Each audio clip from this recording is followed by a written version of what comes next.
Hello and welcome. I'm very happy to be joined here on this stage right now by Renee Scheltema, who has been creator of Normal is Over, a film that I've watched. I see there's a little bit of echo, so I'll get that out of the way.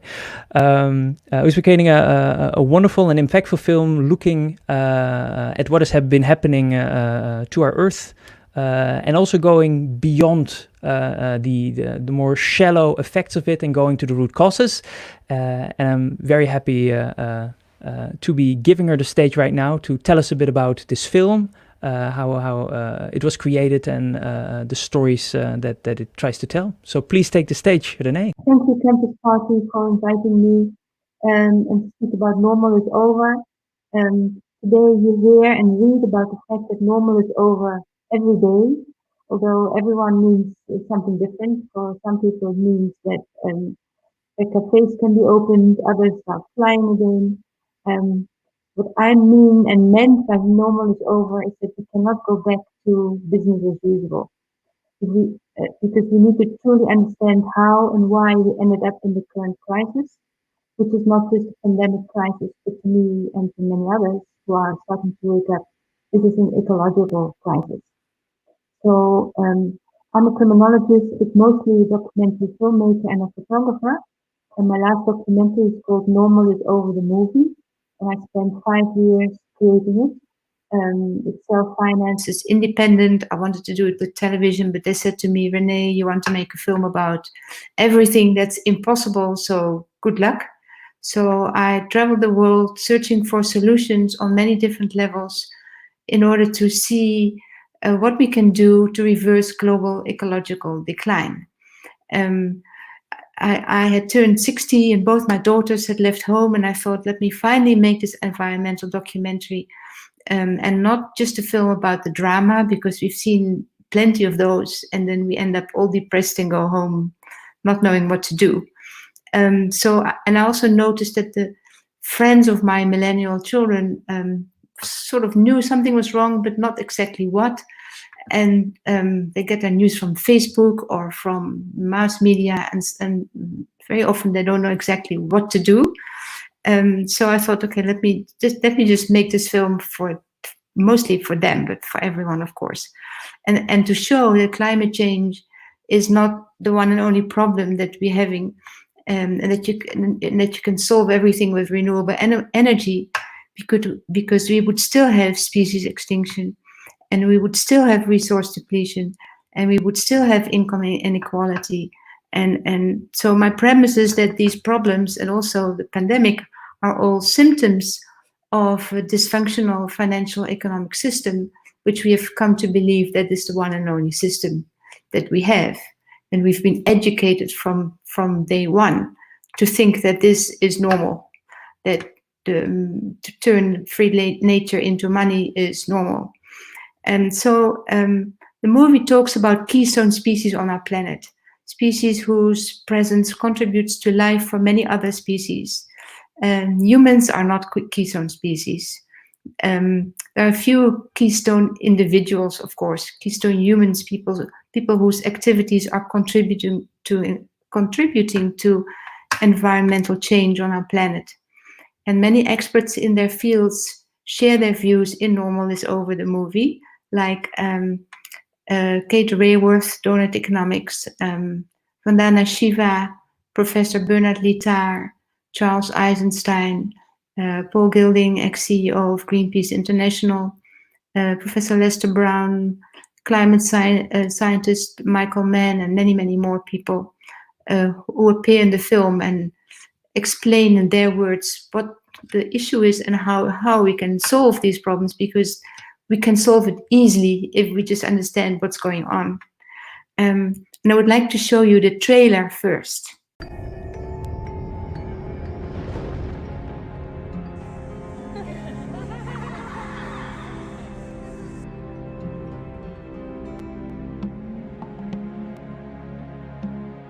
It's not just about environmental behaviour, and it's not just about control or power, it's about the whole system.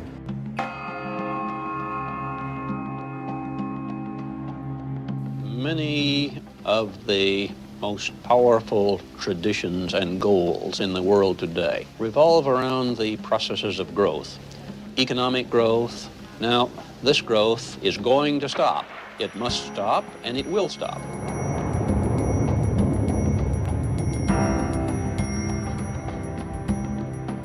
This is not growth, it is grabbing the resources of society. And the worry is that it will take a real catastrophe before people wake up, and by then a lot of damage will have been done. Money is just an agreement. We could have a different agreement. Like, how would a money system embody the principles of the gift? That's not an idle question. For us, saving seeds and biodiversity, spreading organic farming are small steps for this mega transition that must be made. And I believe this will grow faster than the catastrophe. Oh, he loves a kiss and a cuddle. We have sitting hours, we have table hours, we have walk hours. So this is our worm farm. Yeah. You make a commitment to cut a ton of pollution out of your life in a year. I think our economic system needs to a deep redesign think so that it becomes compatible with a regenerative and distributive economy.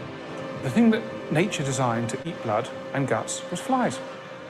I am not spending my energy on trying to fight anything. I am building another world. The time to act. The time to act is now. Is now. We have the sense that normal is over.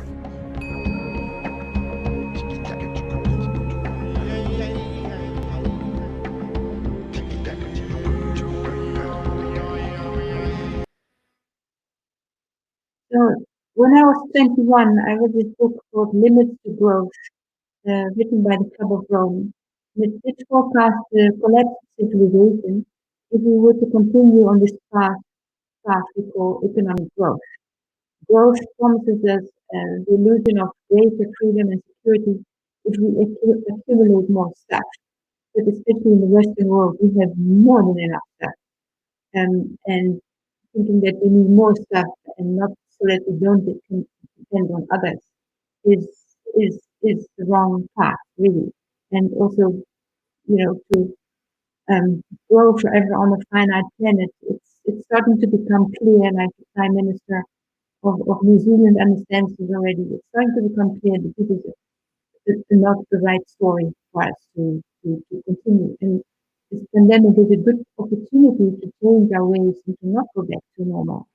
And so in the 70s, it was already predicted that with this system of growth, we would end up in an overshoot and collapse mode by the first half of the 20th century. At the time of publishing, the book was largely ignored. People were ridiculed. I was also ridiculed as being an activist and a green left person, even though it has nothing to do with left or right.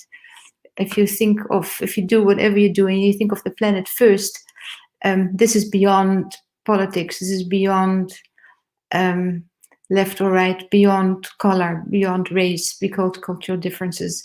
This is the one and only thing that we need to now do in everything we do. And in a way, I already predicted that we would be in a crisis with Professor Bernard Lietaer, who established the euro, who said this in his prediction, which is also in the previous version of the film. I had to update the film because the numbers are changing rapidly. I mean, the CO2 is moving up, the species extinction is getting worse. In 2015, 40% of all wild animals were extinct, and today over 62% of wild animals are extinct. The prediction I would like to show you by Professor Bernard Lietaer.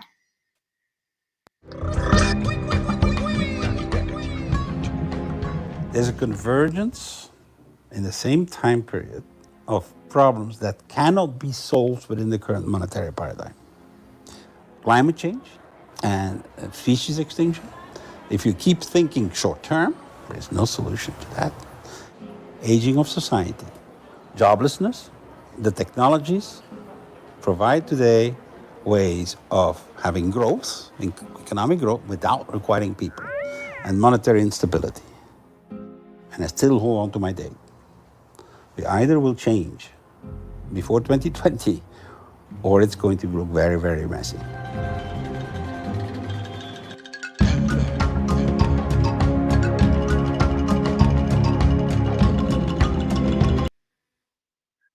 course, we never knew how messy it would be and what it would look like 40 years ago. But this pandemic is just part of another symptom of why we're going wrong. And it's difficult to see when over 55% of the world population lives in cities and has no more connection to nature. To see that this is the problem. I mean, this virus is not in nature, which means it came from animals, wild animals, to us, to humans, just like Ebola, and SARS, and of course this bird flu. These are all coming from animals to humans, and we have destroyed the habitat of wild animals. And most animals are, at the moment on this planet are chickens, pigs, cows, and wild animals are only like 3 or 4% of all animals on this planet are still wild. So what the hell are we doing? We really need to regenerate this planet. And the many people in the film are all offering solutions on many different levels. I've been around making documentaries for over 40 years. I'm a criminologist originally, but I didn't want to work in a confined prison in a depressing space. I really wanted to create and offer people solutions, and so I have a background of reading many books. So I filmed underground in China in the 1980s. I'm filming dissidents. I went to Russia and managed to escape the KGB when I filmed dissidents during the Cold War.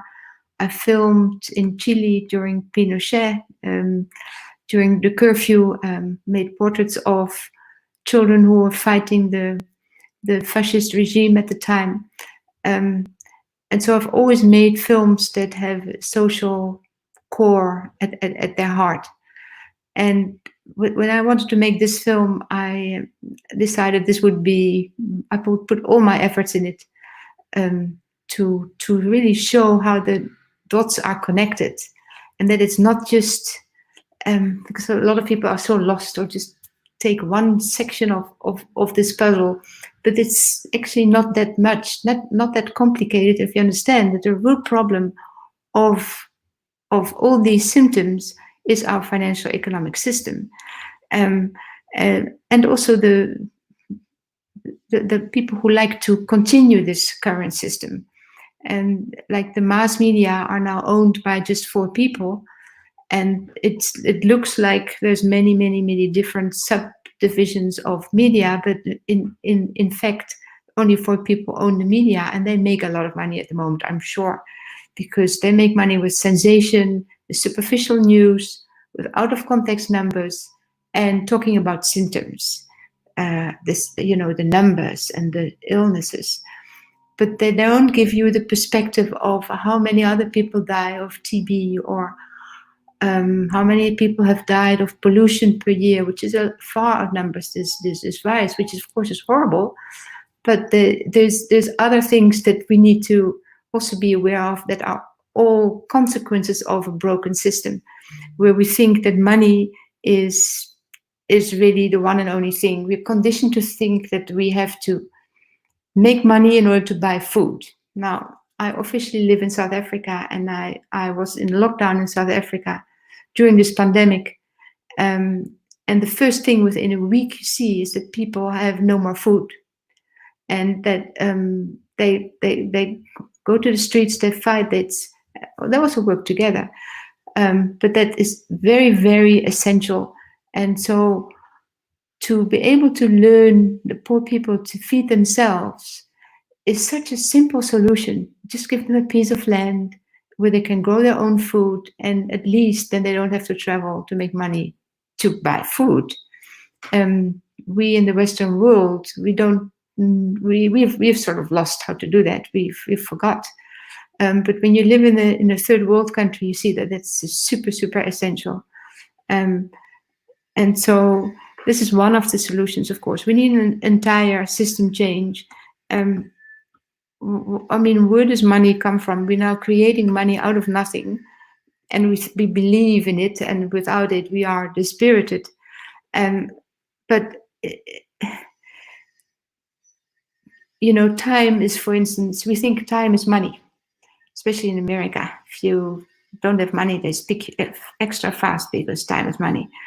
And how can this be? What is time? I've heard it say that time is the space between memory and anticipation. Or it's what the clock says. I imagined once that you could go faster than time, and you come back yesterday. I mean, physicists say time is difficult to understand, and it could be just one element of our four-dimensional space-time. And what is money? Money is just a story where we create stuff out of money out of nothing to buy stuff faster and faster and faster, and we make stuff in a very crappy way, and we eat crappy food because the big corporations can make money with that. So time is definitely, how can this one thing we don't understand be the same as something else we don't understand? So time is not money. That is just another strange part of our economic system that's not right. So we have to look at the creation of a monetary ecosystem with a circular economy for things that certain things need competition, like maybe creating the batteries that don't destroy the planet. But we don't need competition in healthcare. We don't need competition in taking care of the elderly. We don't need competition in taking care of the environment. We don't need competition in art. Why has football or soccer even become something that we have to pay for? Or we have to pay for entertainment? We've really lost the plot in my idea. So it will take some time to restore the planet, and I think we have to sort of work together in a community of spirit and regenerate the damage we've done. We've done a lot of damage very, very quickly, and it will take quite some time to regenerate this planet in a space where time is not money, in a community of spirit where maybe everyone can have a universal basic income. I mean, 6 people own as much wealth as the rest of the world. They can provide everyone with a universal basic income, and suddenly we have time to look the other way. I just uploaded a YouTube link to the solutions. They are at the very end of the film, but then you can see a whole lot of solutions which seem going all sorts of directions, but after watching the film, they will make sense. But I will show you the very end of the film with the solutions.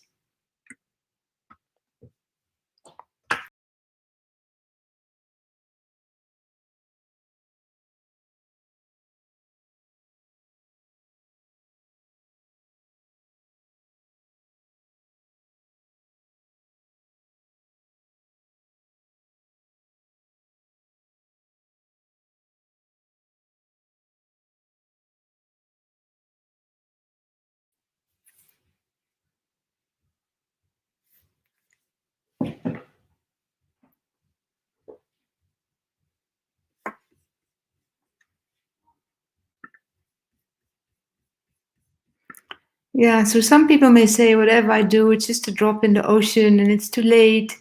But some of our actions are cumulative. You know, everyone can do something within their own talents. You can start a green project, however small. Start wherever you are. Start in your own garden. Take out the tiles and plant indigenous plants. We have to increase biodiversity, which I think has been overlooked, no, not overlooked, but everyone talks about climate change, and we can see it out our window, and it's easier to just think that with climate change, we can solve everything with renewable energy. But if we create crap products on a mass scale with solar energy, we're still not making any progress. We really need to think that we really need to regenerate this planet, the jungle, the biodiversity in agriculture, industrial agriculture. We have to stop poisoning the soil. This poisoned soil with what's it called, that stuff from Monsanto, I forgot the name. The poison runs into the rivers, runs into the oceans. We have to stop doing all these things, and not by 2050, but now. This is the moment. And I've spoken for Extinction Rebellion last year in New York, and I just researched this number, that what is the critical mass we need in order to affect change. And it's not that much. We don't need to convince everyone the change that needs to happen. If 3.5% to 5% of people understand the change that needs to happen, it will happen. And it is from those activists and the people who just keep going on, saying the same thing, which will eventually they will be heard, because then there's suddenly a pandemic. There's a virus. It's a virus coming from the wild market in Wuhan, or it's coming from wild animals that we've killed or eaten. And this is human nature, I think. We just keep going with business as usual until we hit the wall, and then we change. And ideally, we change our ways now. We've just hit a small wall. It's not that bad. 3% of all people die. Yes, it's horrible, but I mean, it can get a lot more out of hand if we don't change our ways now. And it begins with a mindset, of course. You have to understand why we are here, why we are in this situation, instead of just treating symptoms. And I'm the founder of the New Normal Foundation, and our idea is that we connect money to nature, that we create partnerships, that we help regenerate nature with like-minded organizations, through film, of course, solution-oriented films. And you can watch the film Normal is Over on the website. I'd like to give it away for free, but people tell me, no, Renee, it has value. Well, we'll see. We need a bit of help for the marketing and publicity, because I suck at marketing. And then the film was completed in 2015, and then you wonder, why are you talking about a film that is old? Only new things are great, right? Well, the story is indeed old. It's a 40-year-old story, and then people haven't listened. And last year, the foundation found enough funding for me to make an update of the film, adjust numbers, take some people out. I added in Kate Rayworth about the circular economy. I added in more solutions. Food forests are now becoming more popular. So the new version of the film was completed last year, and I encourage you to watch it with a lot of people and host screenings everywhere. And it doesn't have to cost money. That's not what it's about. I'm just a messenger, and I hope you will watch the film, and I now invite you to ask questions. Questions would be absolutely great indeed. And I already see we have some comments. Thank you so much, Renee, for telling us about the contents on the film. I also watched it last week and was very impressed by the meticulousness and the solution focused and focusing on the core issues that it displayed. I have plenty of questions myself, but I see that there's already a question here by Hans Lack, so let's start there. First said, very good solutions. We need system change for everything to suggest. New normal sounds like fit for the post-normal era, and I love your spirit. But how do we start the revolution? That's maybe a question for the end, but maybe it's good to start with this question for once. How do we start the revolution? What a question, huh? I think, host screenings. I think if everyone were to host a screening for 100 people, the more people we can wake up. I think that's where it starts, If you already understand what I'm talking about, you can continue with your permaculture or sustainable architecture or whatever you're doing. But if you don't know what I'm talking about and you're curious, host a screening, host as many screenings as you like everywhere, and see if we can increase the amount of people that wake up. And then, Yes. So indeed, it's not just about doing, so to say, but also spreading this awareness. Because in the end, a small group of people won't make the difference. But filmmakers like you and media producers that are working on this, they make the difference in that way, right? Yeah, film is a very powerful tool for change. Because I put 40 years of experience in this story. I did work for 5 years, including weekends, 10 hours a day. I did rent out my house to make this film. I did make a loan to make this film. I'm still working for free because it's not about money. It's about the future of my I have 2 grandchildren now, and I worry. We need to really change our ways, not just a few degrees, but 180 degrees. Really look into nature. Make, like, say, Amsterdam has now become a circular donut economic experiment, which is awesome.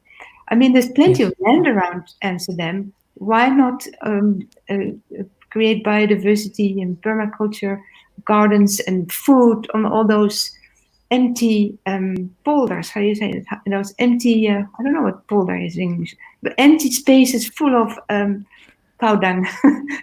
Why not create food there instead of getting strawberries wrapped in plastic and full of poison from Israel? Yeah, so also starting local, maybe Local municipal organic level farming. projects Yes. that can make a difference there. Yeah. One thing maybe I like to bring is one of the center points of your film, with which I have a nice graphic to go, which is this graph, limits to growth, and it kind of shows that the necessity and the urgency of the issue. Maybe you could tell us a bit more about, because this graphic returns throughout the documentary at various moments, kind of narrating the story of how we're talking about it. How do you use this data, this graph in your work? How do you regard it, and how should we act on it? Yeah. So in 1972, when that's when WWF and Greenpeace started. That's when we went to the moon, and suddenly we could see ourselves from the moon, just a tiny little planet, and that's all we have. I mean, it's crazy to think that we can go to Mars and then trash that planet with our current system. That's not going to work. And I personally think it's a waste of money. We should spend all that money not with going to Mars, but recreating nature here on this planet. I think it will be a lot of fun doing it. And so 40 years ago, they said, with the growing population and growing economic growth and taking up all of the resources to make more and more products, and the increasing pollution, at some point in time, we will be in a crisis. And guess what? Here we are. I mean, it started with climate change that Al Gore put on the map 20 years ago, and we just like idiots, we keep going because our politicians are not the ones who are going to change. They just elected for 4 years, and they are all about power and money, and they talk to the large corporations. And America is a great example of with the president of how a system can go very, very wrong and then end up just destroying itself. And it's really a warning. And we just have a small window of opportunities. It's a matter of years. It's not a matter of 40 years. We can slowly change our ways. We have to change our ways now. And then it will already go slowly because not everyone will be convinced that of what I'm saying. Even though That's the second issue indeed. Even if even if you hit their eyeballs, that doesn't mean that they agree with you. Yes, because it's very comfortable to just keep going business as usual, because then you don't have to change. Because people are afraid of change, but this change doesn't have to be bad. I actually think that if you go to a eco community or ecosystem restoration camp, or you speak to people who are working with sustainability, which has become a bit of an overused word, they all have fun because they all understand what we're doing and they're enjoying themselves. And being in nature is something that also makes us happy, right? A lot of I don't know how about you, but I feel more lonely in the city than in nature, where I can hear birds and see crickets and butterflies. It's good for us. This is who we are. We're part of nature. So we need to. Yeah, I must say I've missed it for a while in the Corona times, staying inside, and then finally I went outside again after way too long.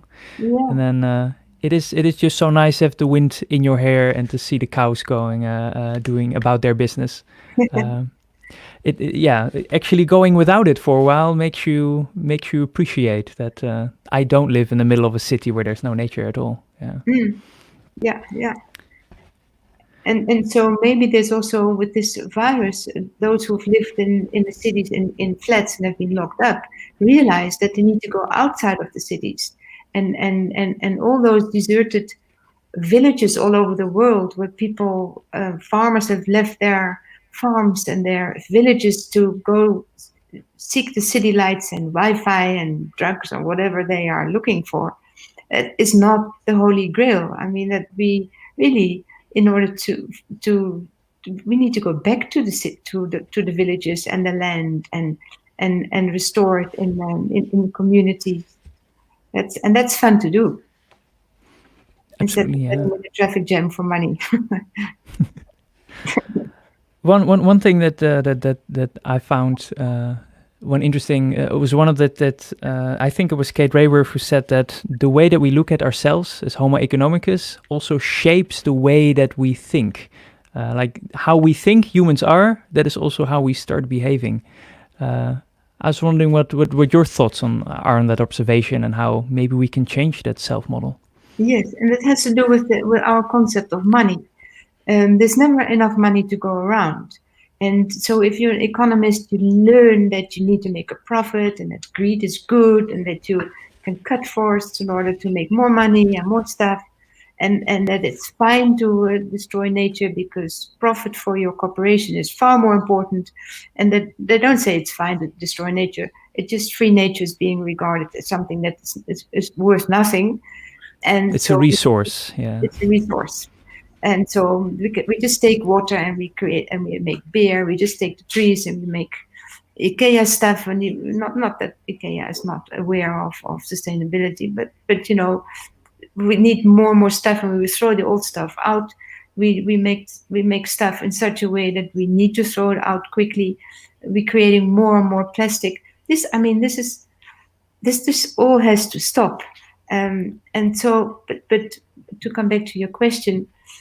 If you're educated to make money and you are an economist or you work in finance and you work for a large corporation, then all you're doing is really trying to make a profit for that organization, making stuff that people maybe don't even need with marketing. And then you become single-minded and probably not very happy.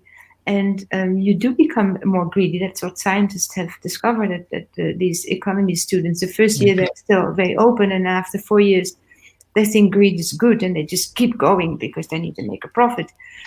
And the fact that we borrow, that there's never enough money to go around, which also makes us greedy and distant from each other, because we always think that we need more money, and that money will make us happy.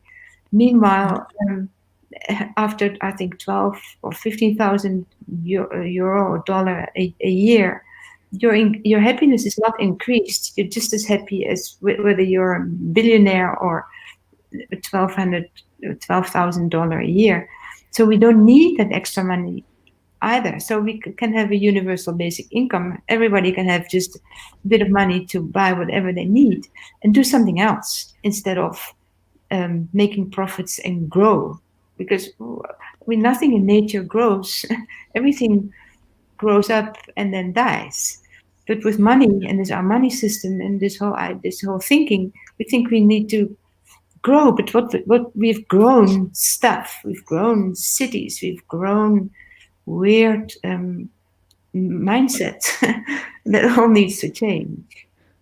And you mentioned there's never enough money to go around, and I thought because that's a service level observation. But then the documentary also asked the question, why do we think that? And one of the arguments brought forward was that debt is at the core of the money system, and the way that we kind of give out money ensures that there is never enough to fulfill all debt in the world at once. Which of course makes it a necessity to keep growing. I thought that's indeed something to really think about, and also to think about how do we, kind of a piecemeal way, change that. And the documentary has thoughts on that, and you as well probably. So I'd love to hear about that. I'm not an economist. I'm a criminologist. I did have to do micro and macroeconomics during my studies. But this whole idea that if you say you want a bigger car, you borrow money and then you have to pay interest. So you have to pay back more than the value of the original car. And this is with a lot of stuff.